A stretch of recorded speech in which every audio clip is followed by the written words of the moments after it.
Assalamualaikum warahmatullahi wabarakatuh. Bapak, Ibu pensiunan yang saya hormati, sebelum melanjutkan aktivitas hari ini, izinkan saya meminta satu hal sederhana. Tahan dulu jempolnya, jangan langsung geser, jangan buru-buru pindah ke video lain, karena yang akan kita bahas bukan kabar ringan yang lewat begitu saja.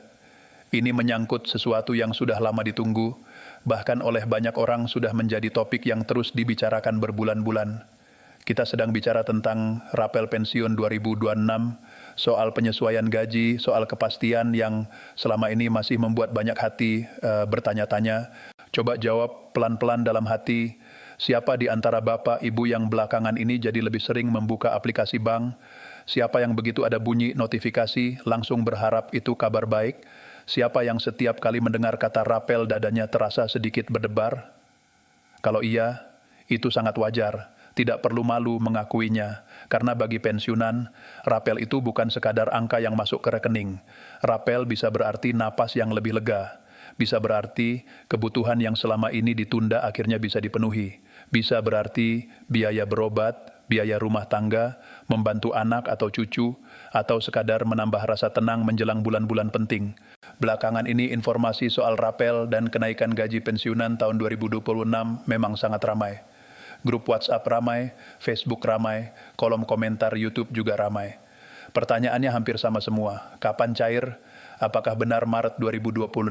Siapa saja yang mendapat berapa besarannya? Apakah sudah resmi? Atau masih sekadar kabar beredar? Karena itu, dalam pembahasan ini kita susun semuanya dengan rapi.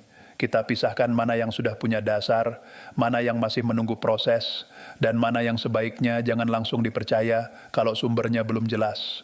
Hal pertama yang paling penting dalam urusan seperti ini adalah dasar hukumnya. Bukan sekadar tanggal yang beredar, bukan sekadar tangkapan layar, bukan juga pesan berantai.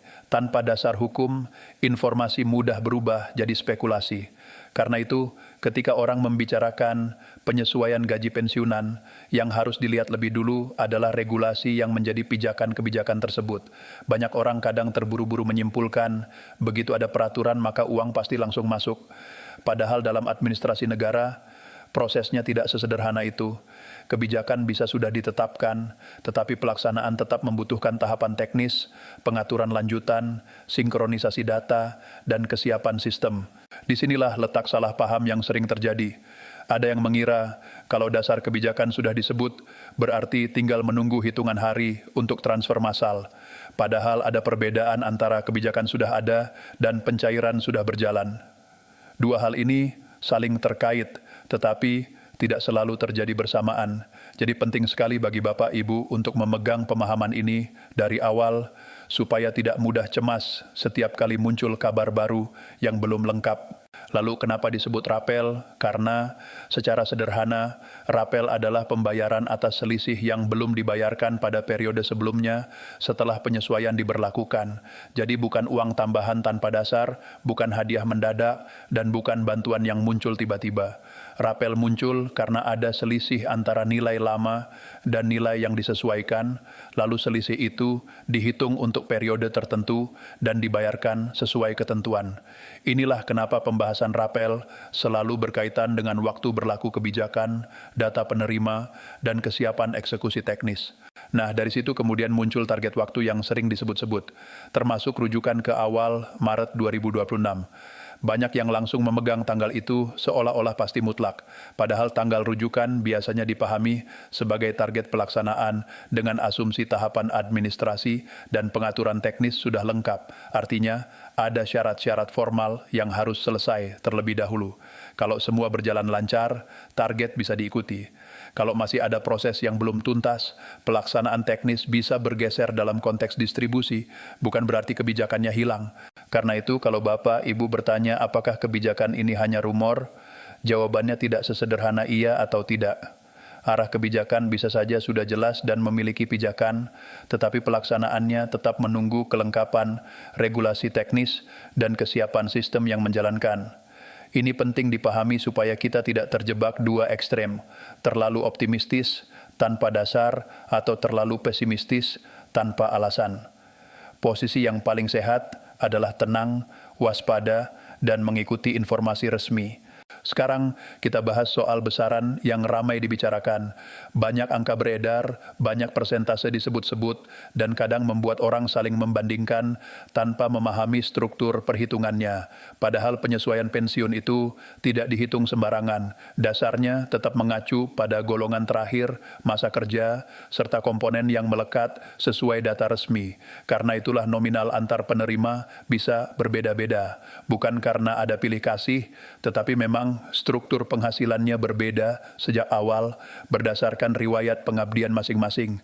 Ketika orang menyebut ada golongan yang kenaikannya lebih tinggi atau nominal, akhirnya tampak lebih besar, itu biasanya terkait basis perhitungan yang memang berada pada level berbeda. Semakin tinggi golongan dan semakin kuat komponen penghasilannya, selisih penyesuaiannya bisa terlihat lebih besar. Tapi sekali lagi, angka yang beredar itu sering berupa rentang, bukan angka pasti untuk semua orang di golongan yang sama. Masa kerja, komponen tertentu, dan data administrasi dapat memengaruhi hasil akhir. Jadi jangan sampai muncul rasa tidak nyaman hanya karena melihat angka orang lain di media sosial, lalu langsung menganggap semuanya harus sama. Kalau kita berhenti sejenak dan melihat dari sisi kehidupan sehari-hari, wajar kalau isu ini terasa sangat sensitif. Bagi banyak pensiunan, rapel bukan sekadar tambahan pemasukan. Rapel bisa menjadi solusi atas kebutuhan yang sudah lama ditunda. Ada yang memikirkan biaya kesehatan, ada yang ingin membereskan kewajiban, ada yang ingin memperbaiki rumah sedikit demi sedikit, ada juga yang ingin membantu keluarga.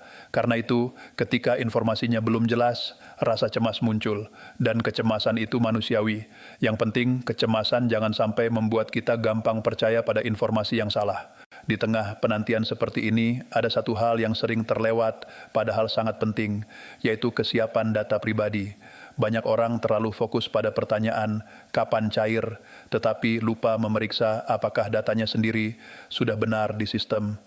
Padahal dalam proses administratif berskala besar, satu detail kecil bisa memengaruhi kelancaran pencairan. Misalnya, nama di rekening tidak sesuai, rekening sudah tidak aktif, ada perubahan status yang belum diperbarui, atau data tertentu belum sinkron. Hal-hal yang terlihat sepele justru sering menjadi penyebab keterlambatan teknis. Karena pencairan direncanakan melalui rekening masing-masing penerima, maka langkah paling bijak adalah memastikan rekening tersebut aktif dan datanya sesuai. Cek kembali nama, status rekening, dan bila perlu konfirmasi ke bank penyalur. Jangan menunggu sampai waktu pencairan, lalu baru panik ketika ternyata ada kendala sederhana. Semakin cepat Bapak, Ibu memastikan semuanya rapi, semakin tenang menunggu proses berikutnya. Selain rekening, dokumen pendukung juga sebaiknya disiapkan dan disimpan dengan baik. Dokumen seperti SK pensiun atau berkas lain yang relevan akan sangat membantu jika suatu saat perlu klarifikasi. Bukan karena kita berharap ada masalah, tetapi karena dalam urusan administrasi, dokumen yang rapi membuat proses jauh lebih mudah. Sikap seperti ini bukan panik, justru bentuk kesiapan yang cerdas. Ada juga pembahasan yang ramai mengenai perubahan sistem pengelolaan dan reformasi tata kelola keuangan negara, termasuk isu penataan lembaga pengelola dana pensiun. Tujuan besarnya biasanya dikaitkan dengan transparansi, efisiensi, dan akuntabilitas. Namun setiap perubahan sistem, sebaik apapun niatnya, tetap membutuhkan penyesuaian teknis. Sistem perlu sinkron, data perlu dipastikan tepat, alur kerja perlu jelas. Jadi kalau ada yang bertanya kenapa proses tidak langsung selesai secepat yang dibayangkan, jawabannya memang karena administrasi negara harus berjalan dengan dasar dan prosedur, bukan asumsi. Dalam beberapa pembahasan juga sering disebut adanya prioritas teknis bagi kelompok tertentu, misalnya pensiunan lanjut usia atau yang memiliki kondisi kesehatan khusus. Hal seperti ini pada dasarnya lebih berkaitan dengan urutan pelaksanaan, bukan berarti yang lain tidak mendapat haknya. Jadi kalau mendengar istilah prioritas, jangan langsung dipahami sebagai pembatasan hak. Itu lebih kepada pengaturan teknis agar pelaksanaan mempertimbangkan sisi kemanusiaan dan kebutuhan yang lebih mendesak. Sekarang kita masuk ke pertanyaan yang paling sering muncul. Bagaimana cara paling aman mengecek status informasi rapel? Jawabannya sederhana, selalu kembali ke kanal resmi. Gunakan aplikasi resmi atau portal resmi dari instansi terkait dan ikuti pengumuman yang benar-benar bisa dipertanggungjawabkan. Jangan bergantung pada pesan berantai yang sumbernya tidak jelas. Jangan pula mudah percaya pada orang yang mengaku bisa membantu mempercepat pencairan. Dalam proses seperti ini, tidak ada jalur cepat yang sah, tidak ada biaya tambahan untuk mengurus, dan tidak ada alasan memberikan data sensitif kepada pihak yang tidak resmi. Ini penting sekali karena saat isu pencairan dana besar ramai dibicarakan, risiko penipuan juga ikut meningkat. Modusnya bermacam-macam, ada yang mengaku petugas, ada yang meminta verifikasi data, ada yang meminta kode OTP, bahkan ada yang menawarkan jasa percepatan. Mohon diingat baik-baik, kode OTP adalah kunci keamanan. Jangan pernah diberikan kepada siapapun. Jika ada pesan atau telepon yang mencurigakan, berhenti dulu, jangan panik, dan cek ulang lewat kanal resmi. Lebih baik telat beberapa menit karena memastikan kebenaran daripada menyesal karena terburu-buru. Sekarang kita bicara lebih teknis soal mekanisme rapel supaya Bapak Ibu punya gambaran yang lebih jernih. Rapel pada dasarnya dihitung dari selisih antara nilai sebelum penyesuaian dan nilai setelah penyesuaian, lalu dikalikan periode waktu yang menjadi dasar pembayaran. Karena itu, nominal rapel bisa berbeda jauh antar orang. Kalau selisih per bulannya kecil, total rapelnya juga tidak akan sebesar yang dibayangkan. Kalau selisih per bulannya lebih besar dan periodenya lebih panjang, totalnya bisa terlihat cukup signifikan. Jadi ketika mendengar ada angka besar beredar, jangan langsung menganggap itu patokan untuk semua penerima. Poin ini penting untuk menjaga ekspektasi tetap realistis. Banyak orang kecewa bukan karena haknya hilang, tetapi karena sejak awal memegang angka yang tidak sesuai dengan kondisinya sendiri. Maka langkah terbaik adalah memahami prinsip perhitungannya, bukan sekadar menghafal nominal yang viral. Dengan begitu, saat nanti dana masuk, Bapak Ibu tidak mudah bingung atau membandingkan secara tidak sehat dengan orang lain yang datanya berbeda. Lalu bagaimana jika nanti nominal yang diterima terasa tidak sesuai perkiraan? Pertama, jangan langsung panik, jangan langsung menyimpulkan ada kesalahan tanpa memeriksa dasar hitungnya. Ingat nominal dipengaruhi golongan terakhir, masa kerja, dan komponen lain yang tercatat resmi. Bisa jadi perkiraan awal memang didasarkan pada asumsi yang kurang tepat. Namun kalau setelah dicek ulang tetap terasa janggal, jalur klarifikasi selalu tersedia. Gunakan kanal resmi, siapkan dokumen pendukung, dan sampaikan pertanyaan secara tertib.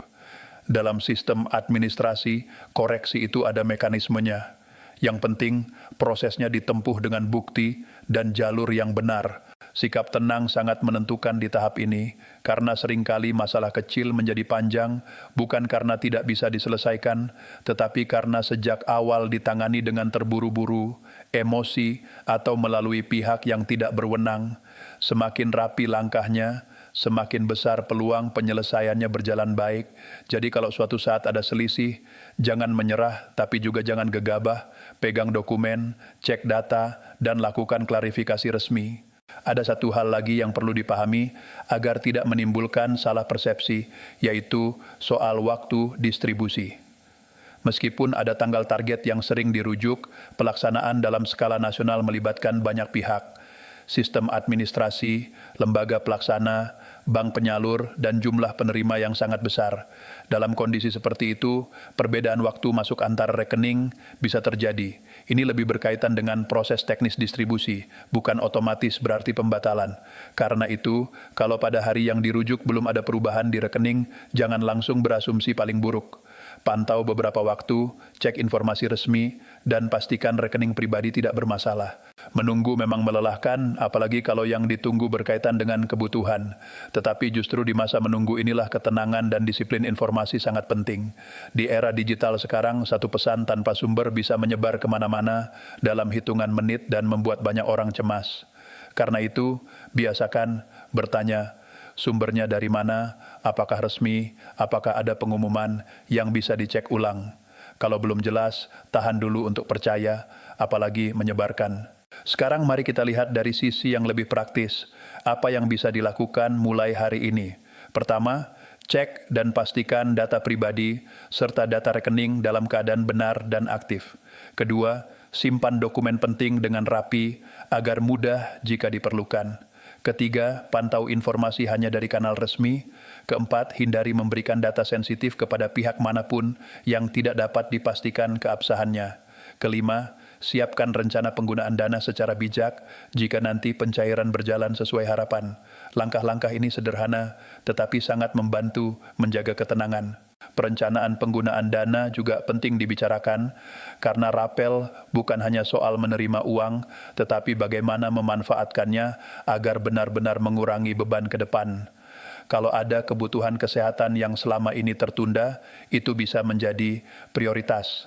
Kalau ada kewajiban yang mendesak, bisa dipertimbangkan untuk diselesaikan lebih dulu. Kalau ada cicilan yang memberatkan setiap bulan, sebagian dana bisa diarahkan untuk meringankan beban itu.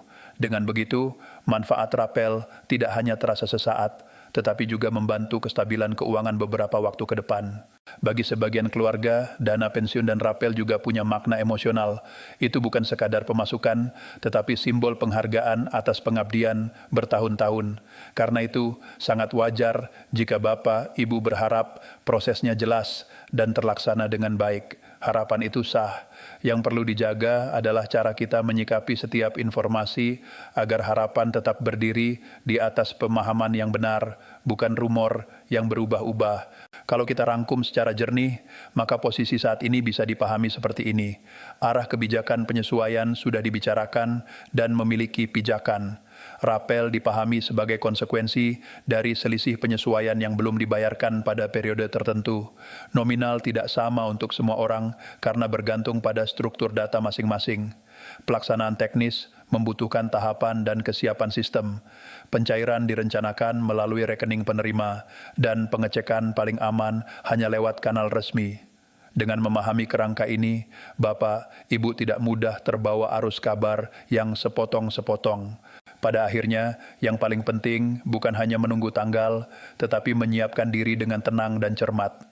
Kalau nanti dana masuk sesuai rencana, syukuri dan gunakan dengan perencanaan yang matang. Kalau ada kendala teknis atau perbedaan nominal, hadapi dengan langkah resmi, bukan dengan panik. Jangan biarkan pesan berantai mengambil alih pikiran. Jangan biarkan komentar yang belum tentu benar menentukan emosi. Pegang informasi yang terverifikasi, pegang jalur resmi, dan pegang keyakinan bahwa hak yang diatur melalui prosedur selalu punya mekanisme pelaksanaan dan penyelesaian. Bapak Ibu telah mengabdi bertahun-tahun dan karena itu wajar jika menginginkan kepastian. Sistem administrasi memang kadang terasa panjang, tetapi ia bekerja dengan aturan. Tugas kita sebagai penerima adalah memahami alurnya, menjaga data tetap rapi, waspada terhadap penipuan, dan tetap tenang menunggu tahapan formal berjalan. Dengan sikap seperti itu, kita tidak hanya lebih siap menghadapi proses pencairan, tetapi juga lebih kuat menghadapi derasnya informasi yang belum tentu benar. Semoga penjelasan ini membantu Bapak Ibu melihat persoalan rapel pensiun 2026 dan penyesuaian gaji dengan lebih utuh, tidak sepotong-sepotong, tidak hanya berdasarkan kabar yang lewat, tetapi dengan pemahaman yang lebih tertata. Tetap sehat, tetap tenang, tetap hati-hati, dan selalu utamakan sumber resmi dalam setiap langkah. Wassalamualaikum warahmatullahi wabarakatuh.